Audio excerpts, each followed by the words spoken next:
في قرار واحد لو خدته في سن ال20 ممكن يضمن لك راحتك باقي حياتك، والمخيف إن 90% من الناس بيتجاهلوه. عايز تعرف القرار ده؟ كمل معايا. قبل ما نبدأ، اضغط لايك واكتب جاهز في الكومنت، واشترك وفعل جرس التنبيهات علشان ما يفوتكش أي نصيحة حياة مهمة. ليه سن ال20 مهم جدا؟ في سن ال20 انت في أفضل مرحلة للتعلم والتجربة، عقلك سريع، طاقتك عالية، والفرص كتير. قراراتك النهاردة هي اللي هتحدد اتجاه حياتك المهنية والشخصية في السنين اللي جاية. وعشان كده لازم تسأل نفسك سؤال واحد: أنا عايز أبقى فين بعد 5 سنين؟ الإجابة على السؤال ده هي اللي هتحدد أولوياتك. 3 خطوات لبناء مستقبل قوي. أولاً، تحديد هدف واضح.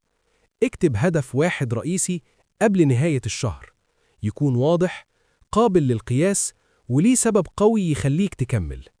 ثانياً، اكتساب مهارات ليها قيمة. ابدأ تتعلم مهارات تفتح لك فرص شغل أو مشاريع، زي إكسل، وورد، تسويق، تصميم أو غيرها. المهم إنك تبدأ وتستمر. ثالثاً، استثمار وقتك صح. غير عاداتك اليومية.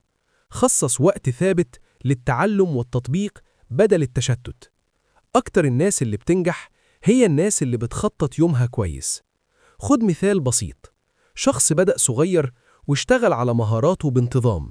بعد سنة واحدة قدر يجيب أول فرصة شغل أو عمل حر بسبب التزامه.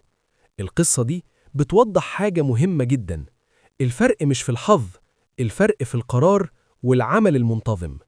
في النهاية، حابب أسألك سؤال: إيه أهم خطوة محتاج تبدأ بيها أنت؟ اكتبها في الكومنت.